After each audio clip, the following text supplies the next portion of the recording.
Business leaders know the future is already here. The economy is shifting. Non-humans are entering the workforce. Nothing feels certain. SHRM understands those evolving challenges, both in the workplace and the wider world. In this podcast, we'll bring together authors, researchers, executives, and non-traditional experts to help you take on the challenges others haven't yet considered. Because you don't need to be a futurist, you need actionable insights now. You need to be a Tomorrowist. I'm Jerry Wan. Welcome to Tomorrowist, where we explore the trends shaping the future of work. This week, we're looking beyond the hype of generative AI to what's coming next, reasoning AI. These next generation models aren't just generating content, they're starting to reason through problems, make decisions, and offer strategic recommendations. It's a shift that could transform everything from forecasting to workforce planning. Here to break down what leaders need to know to prepare for this next wave of AI is Ron Green, co-founder and chief technology officer of KUNGFU.AI. Ron, welcome to Tomorrowist. Thank you so much for having me, Jerry. Let's start at the top and level set our audience on what reasoning AI is. I think we went from a conversation on, for most people, what is AI, broadly speaking, and then we started to hear this term called generative AI, which took a few weeks or a few months for people to get on board with, and then we're talking about it more. And there's this new term of reasoning AI that we're talking about. And so what is reasoning AI? How does it differ from generative AI? Is it a purely evolutionary step into what is possible with AI? Give us sort of the, how would you explain it to either your children or your parents in the simplest terms? Yeah, I think it is an evolutionary step. I think you got that just right, and I think that it is. It's very, very early days. This time last year, there really wasn't a lot of talk about reasoning AI. So generative AI models, I think most people in the audience will be very familiar with ChatGPT and Claude and things like that. Those models are autoregressive, which just simply means they're constantly generating output and then taking whatever they've generated so far and putting that back into their input to generate the next, word or token. And it's very, very effective, but there are limitations to that sort of in two ways. One is that you are essentially bounding the amount of computation that the models allowed to perform. And so it limits potentially the quality or the depth of its output.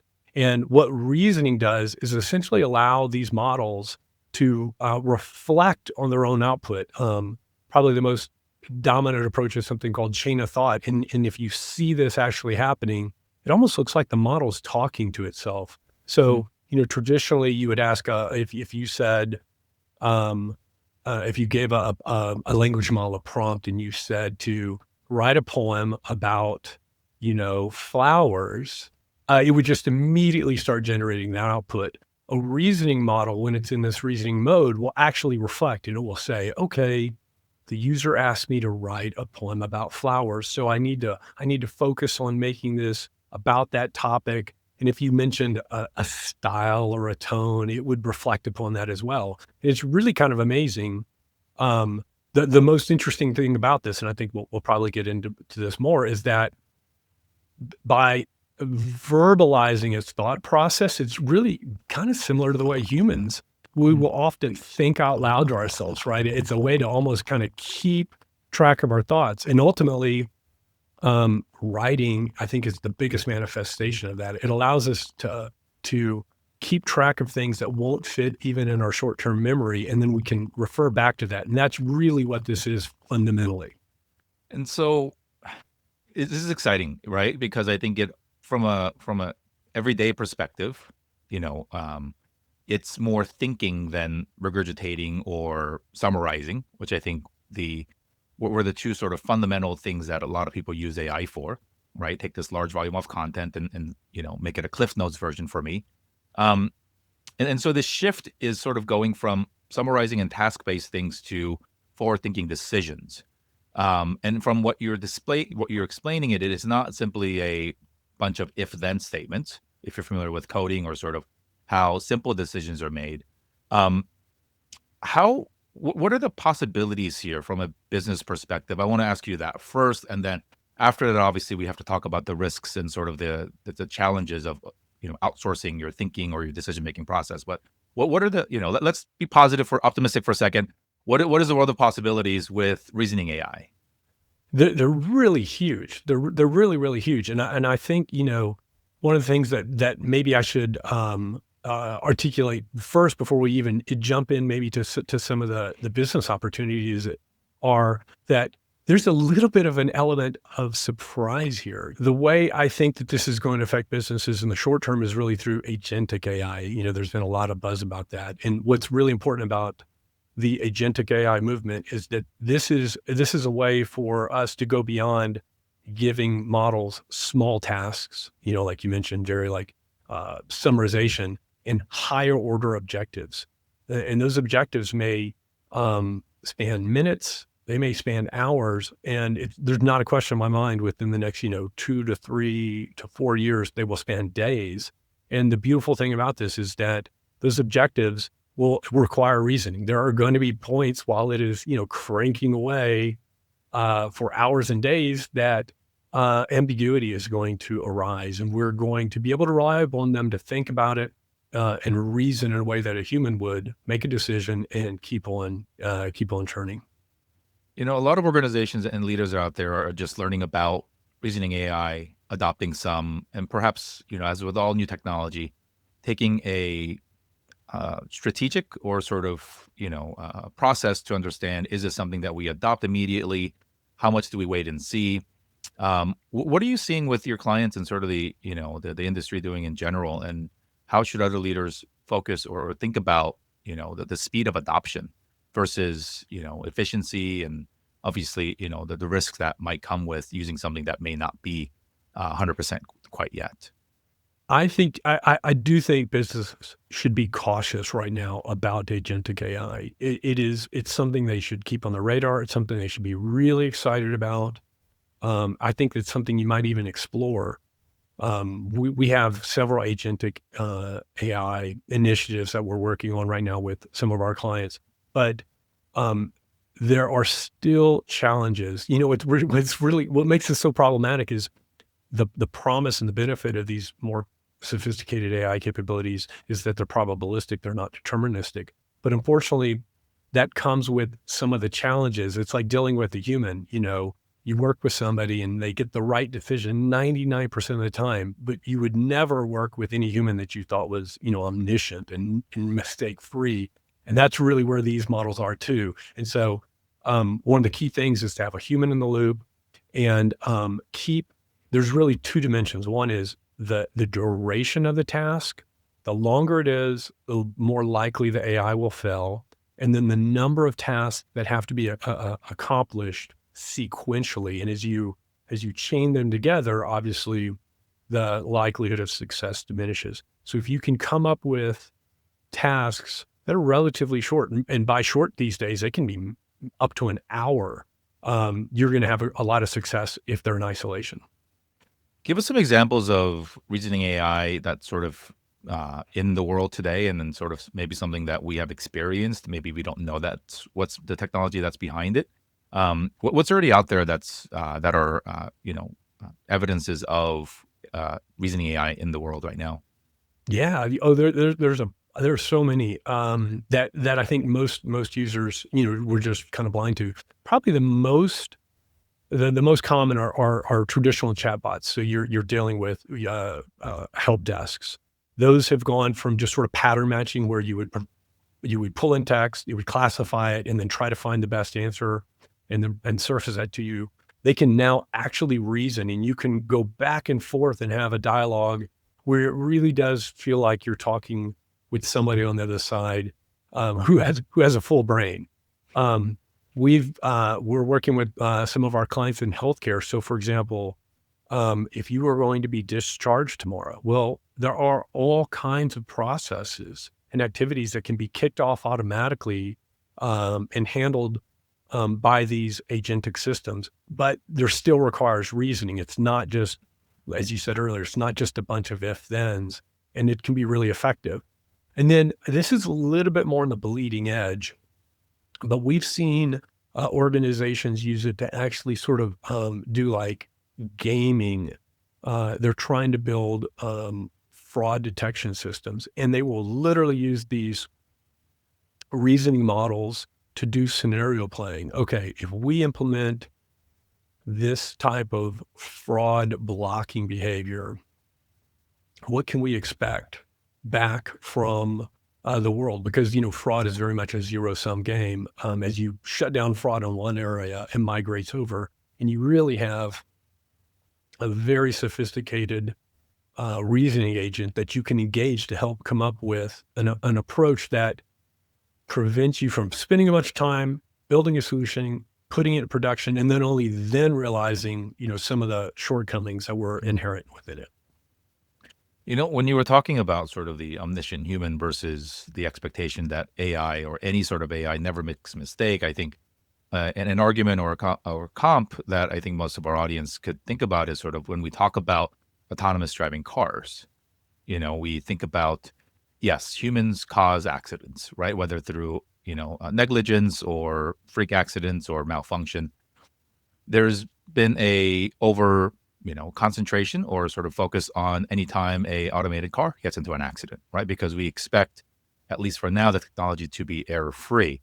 And I think one of the evolving conversations that we'll have is what is our expectation or acceptability of errors and mistakes for machines? Do we hold them to, because I think the question is, does the machine have to be better than a human, or does the machine have to be perfect? And how do we think about that going forward? Anytime a self-driving car gets into a car accident, it used to make the news and be like, hey, you should be expecting zero. But yet, if a human stepped on the wrong pedal, we don't have that discussion, right? And so I think it's fascinating to continue to talk about and think about these. Is the goal broadly to have AI mimic a particular person or a group of people's decision-making criteria in terms of not only tactical experience, but also, and then this is the unknown, would love to get your perspective on it, but sort of morality and ethics and what is right, because we can't seem to agree as a human race on what is right at times.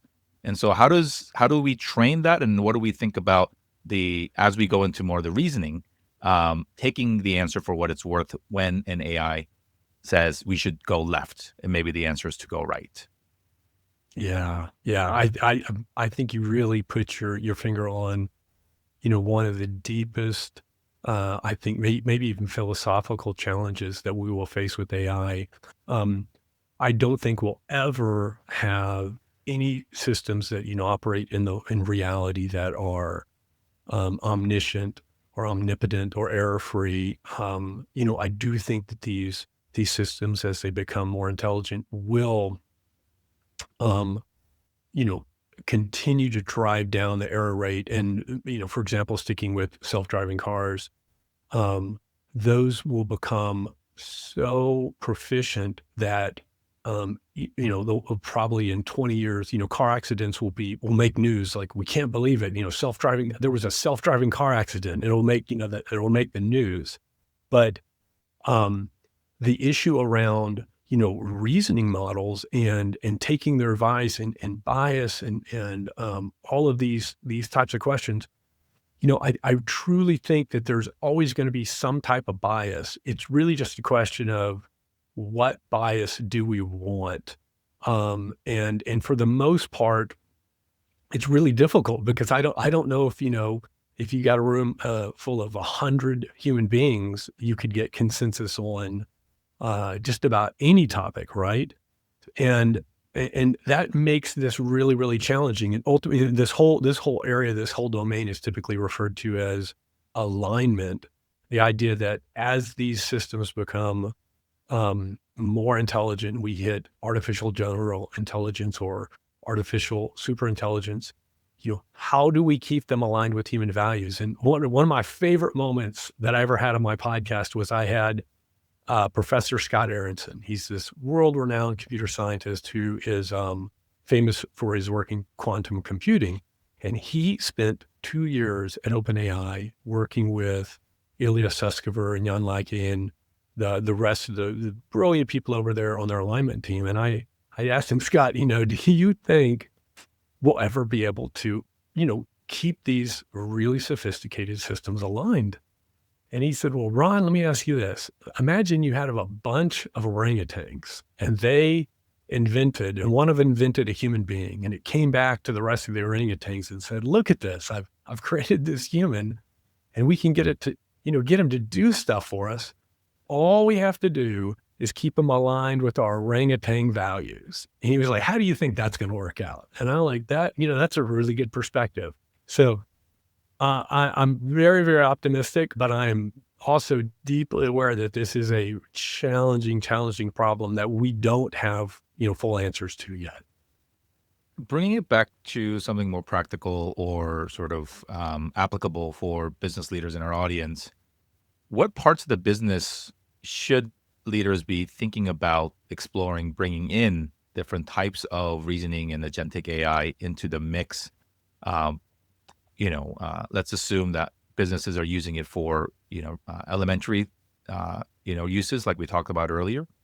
And I know this is not a, go or no go situation. It's very gray, and it's a gradient introduction as the technology that exists even at the ChatGPT level gets even better. Um, what departments, what tasks, what things should should our audience be thinking about in terms of the capabilities, but also taking into consideration the risks?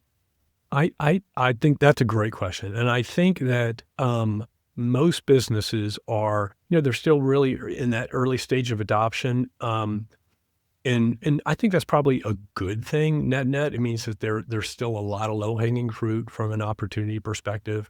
And it also means that they don't necessarily have to worry about, moonshots being their first initiatives. The businesses that are ready for embracing more of these reasoning capabilities, I would lean into agentic workflows and really kind of like I said earlier, around not focusing so much on automating, but looking at where you have decision bottlenecks, where there is sort of goal-oriented work that um, that there are essentially choke points. Traditionally, what we've done here is we've used, robotic process automation (RPA), but RPA was always so brittle. In my mind's eye, just always, I imagine it as pattern matching. And the problem is, the second you hit a pattern that workflow didn't expect, it just kind of tips over, right? And so you're playing whack-a-mole. That is why reasoning models, I think, are so much more exciting, because they will be able to handle ambiguity. In fact, I would argue that the definition of an agentic workflow, an agentic AI workflow, is that it has to be able to handle unanticipated scenarios and apply human level reasoning to them. So when we work with businesses and we're looking through this lens, we're typically trying to find where are the decision choke points within their business that we can inject for the first time in human history, these reasoning models.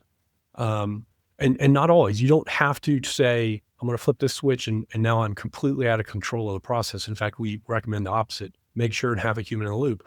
But all of a sudden you have a way to really build these sophisticated workflows where there are reasoning choke points that won't stop you anymore. Ron, one of the things that we have to talk about, because we have to, when we talk about AI, is its impact on the workforce, right? And I think the big conversation is how many jobs are going to be replaced by AI, jobs that probably will not come back. How quickly does it accelerate, and what departments or what roles does it touch? What we're talking about isn't just, hey, let's move the tactical or sort of the, the bits and pieces tasks away and leverage it with AI, but we're talking about thinking and decision making and strategic decisions. How should leaders be viewing this? And for folks who are, still, doesn't matter where you're in the organization, we're all, at risk of being replaced. What does that look like in the short term and the long term as far as its impact on workforce hiring, retraining, and then future talent management? This is such a sensitive topic. Candidly, I would say most of the organizations we're working with, they are thinking about automation. They're thinking about reducing costs, potentially replacing jobs. We always come in with a perspective, and we've been doing at KUNGFU.AI, we've been building production AI systems for almost 8 years. From day one, we've always come in with the perspective of augmenting humans, not replacing them. That's not always the way it's going to pan out. And when people ask me, I only sort of tongue in cheek joke when I say, look, AI is coming for all of our jobs long term, right? I mean, that there will be no boundary around which it can't get around. But fundamentally, I'm super, super optimistic. I would not be working in AI if I thought this was not going to be a net really, really positive for humanity. So in the short term, focus on augmentation. And that's more than just some sort of bleeding heart initiative.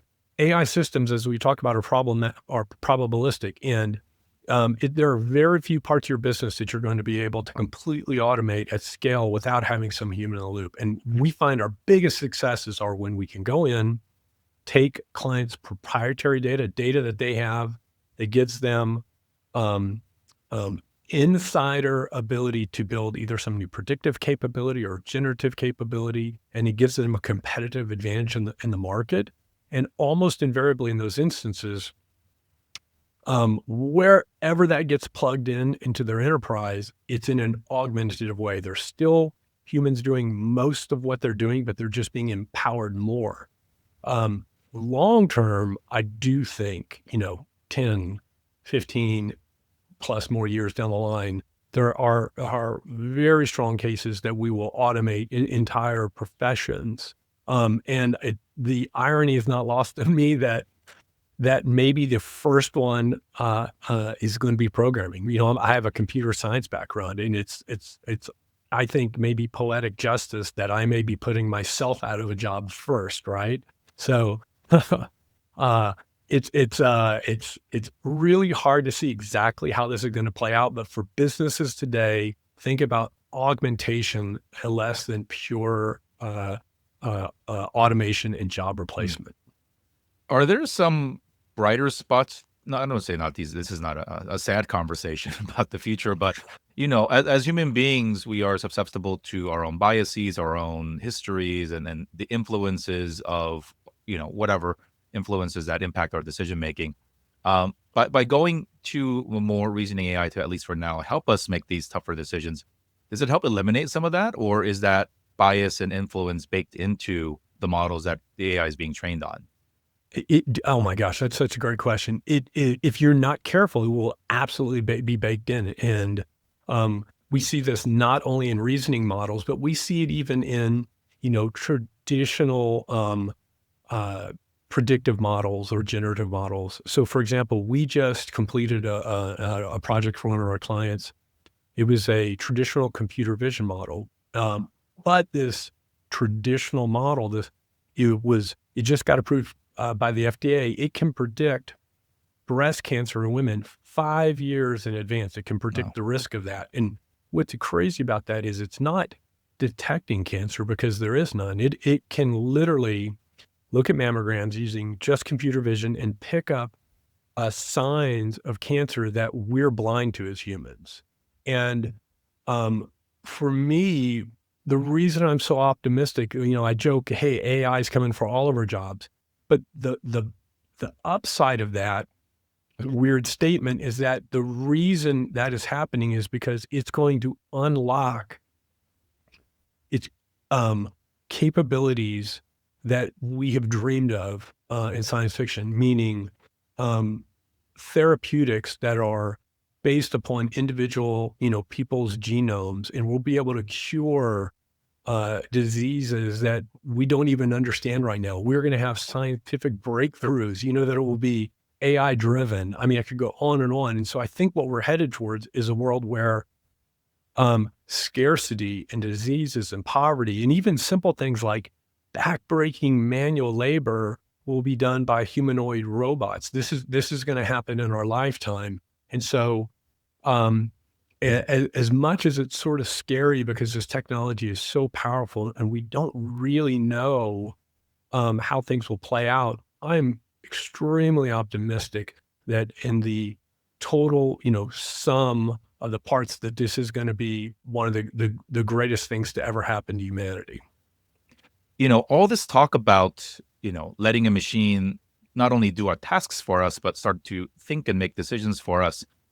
The obvious question that looms over everybody's heads is, when it comes to trust of both internal stakeholders, our employees, customers, are you actually doing the work, or is the work that I'm paying you for, completely being done by AI? I have a background in consulting, and I'm thinking about, okay, at what point do all the consulting firms start to worry, because this is a lot of the manual work that we used to do, right? Analyzing, big spreadsheets, and then group of people saying, hey, based on this, we think Y. If that can be done not only quicker, but without less, or without as much human involvement, where's trust going in the workplace, both internally and externally? Yeah, it's really ironic. I certainly would not have expected that white collar jobs would be affected first with, sort of the AI revolution. I think, my mind's eye was, maybe more blue collar related. If you're a plumber or electrician, you're for the most part completely unaffected by what's going on right now. You do not care. And analysts and consultants are just stunned that you can now take these reasoning models and you can put them in deep research mode, and they can go and do 3 days worth of research and synthesis. And the question will then be, well, where's my value? I think it's really interesting. I think just like with art, um, um, we're headed to a place now where you can have anything created. There's going to be AI generated art. In fact, I think just last week or the week before, it was the first time there was like an AI artist on Spotify that was, made the charts. Um, I think like authenticated human generated art is going to become more and more valuable, right? Because it's going to become scarce. And I think that scarcity, just by definition, brings value. And I think we're going to still see that on these reasoning domains. Everybody will have access to the same reasoning models. So it is going to be your ability to leverage them and bring value, like, additive value to that use of those models that really differentiates you. So consultants and advisors, et cetera, those jobs will still exist, but you're going to have to dig an additional layer down to provide value. Now that much of what was traditionally, the deliverable can be automated. This has been such a thought provoking conversation, Ron, and I hope that our audience is more hopeful and more informed, rather than more fearful of, holy crap, this is going to replace all of us listening, and even you and me. There's AI podcasts now, right, where you don't need a human being to ask questions anymore, and so, um, you know, but they every time we have a new life altering technology that's introduced, there's always sort of, hey, this is going to change the way people work forever, and sometimes it does, sometimes it doesn't. You are not just in the AI world; you are the CTO of an AI company, and so you're doubling down on sort of all things AI. And so I really appreciate you also sharing your knowledge with us in a way that we can understand for broad business applicability here. As we wrap here, Ron, what is the one practical step that our audience, our listeners, can think about, learn about, or activate, so that they themselves and their organizations are better prepared for the next wave of reasoning AI? I think that almost anybody in the audience listening to this, I think, is probably going to be forward thinking by definition. And the changes are coming. I think you need to just embrace and adapt. And we are all going to be going through some amazing changes together. And if there's any advice I can give business, it's just focus on the value, focus on the ROI. Don't put money into change for change's sake, or go rush into becoming AI first because the board is demanding it. There's too much money right now being wasted on AI initiatives that are not delivering real value. And that's not the AI's fault. That's because just not enough thought and time is being put into it. So if you lean into this, you can benefit from it. And if you fight it, long term, I think you're going to get steamrolled, and your business is going to get steamrolled. And so don't do that. That's good advice. And one thing that I would add is, talk about these things with people not in your work. I think sometimes we have we're deep in it. We talk about this stuff daily, and so our propensities to think that this is perhaps bigger than it actually is. And when we talk to people who are outside of our bubble, it gives us a little bit of, at least for me, like, oh, we are very early, but we are still not at a mass adoption perspective. And ultimately, those people too, outside of your bubble, out of your tech bubbles, are the ones who are working in your organizations, your customers, your clients. And so this is fascinating stuff. I think it's only going to, as we say often on this show, not only is the technology changing, the speed at which it's changing is accelerating. And so, if you come back on the show in 6 months, we'll be talking about something vastly different. But we hope that the themes of adoption and care and sort of what to look out for remain the same.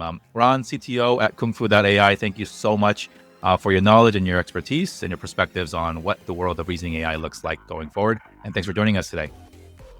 Jared, thank you so much. This was fantastic. I really appreciate it. That'll do it for this week's episode. See you next time on Tomorrowist.